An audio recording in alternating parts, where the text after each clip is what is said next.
Shalom, selamat pagi, salam sejahtera bagi kita semua.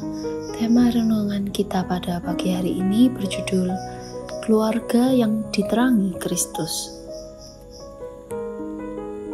Di dalam Yesus bukan saja ada keselamatan, tapi ada terang yang akan menerangi setiap orang dan juga keluarga. Menerangi ini memiliki arti yang luas. Ada mengoreksi, menginspirasi, memimpin, memulihkan, dan lain sebagainya. Tapi yang akan kita bahas di sini adalah pengertian tentang memulihkan apa yang rusak. Tidak ada keluarga yang sempurna. Semua keluarga pasti punya masalah. Dosa membuat manusia terpisah dari Allah sehingga menyebabkan kerusakan dalam kehidupan manusia. Kejatuhan manusia dalam dosa sudah membuat keluarga pertama atau Adam dan Hawa ini bermasalah. Mari kita belajar tentang betapa pentingnya sendi-sendi dalam keluarga. Karena sendi-sendi ini seperti lem yang merekatkan anggota keluarga menjadi satu kesatuan yang utuh dan juga kokoh. Yang pertama adalah kasih. Kasih Allah yang sempurna merupakan fondasi bagi sebuah keluarga yang sehat dan bahagia. Karena sejak kejatuhan dalam dosa, kasih manusia ini menjadi terganggu.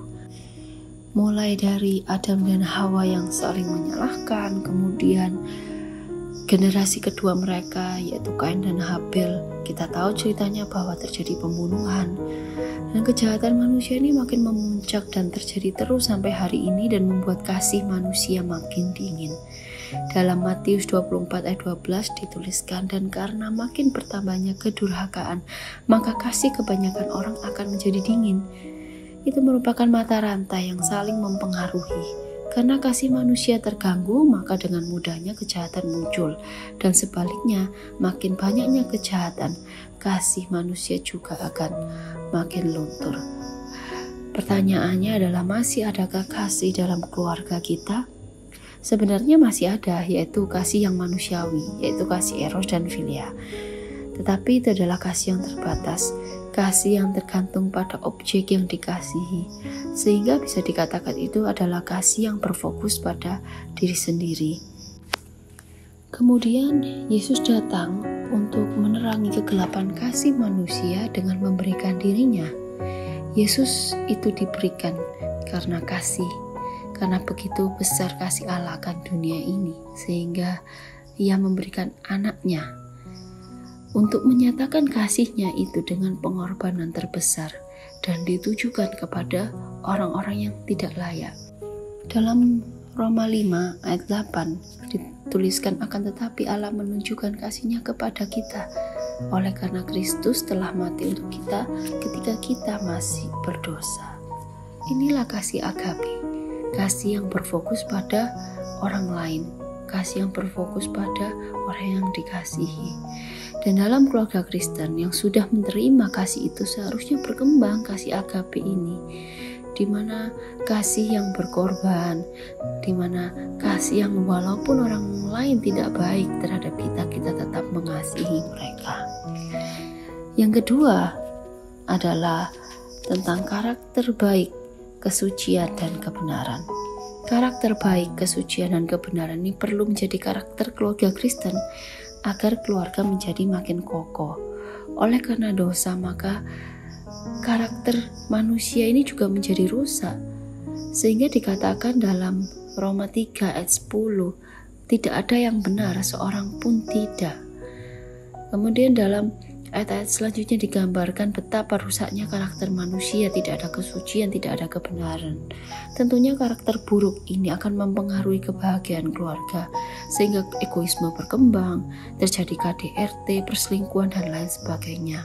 Nah, Kristus datang untuk memperbaharui manusia dengan cara melahirkan kembali orang-orang percaya ke dalam kehidupan baru. Yesus tidak memperbaiki karakter kita, tapi Dia mengerjakan sumber masalahnya, yaitu Ia mematikan manusia lama kita. Bagian kita adalah menyerah, mengikuti atau taat pada proses Tuhan, sehingga itu bisa mengubah karakter buruk kita. Dan itu semua dengan pertolongan Tuhan. Sendi yang ketiga adalah komunikasi dan persekutuan antar sesama anggota keluarga. Ini adalah pilar utama yang menjadikan keluarga menjadi harmonis, di mana komunikasi yang terbuka, saling percaya, sehingga persekutuan menjadi sehat. Setelah kejatuhan dalam dosa, komunikasi dan persekutuan menjadi terganggu. Kita tahu bahwa mereka saling menyalahkan. Adam menyalahkan Hawa, Hawa menyalahkan ular. Ini menunjukkan bahwa kepercayaan dan keterbukaan antara mereka telah hilang. Dan Yesus datang ke dalam dunia untuk memulihkan komunikasi dan persekutuan antar manusia, yaitu dengan salibnya. Yesus memperdamaikan bukan hanya antara Allah dan manusia, tetapi juga antara manusia dengan manusia. Keluarga perlu menerapkan apa yang Yesus sudah kerjakan, yaitu dengan saling mengampuni, saling menerima, dan saling membangun. Dan yang terakhir adalah hubungan dengan Tuhan. Hubungan dengan Tuhan ini menjadi sumber utama kebahagiaan, kekuatan, dan kokohnya sebuah keluarga. Rusaknya hubungan dengan Tuhan karena dosa menyebabkan manusia makin rusak secara moral dan karakter karena terpisah dari sumber kehidupan.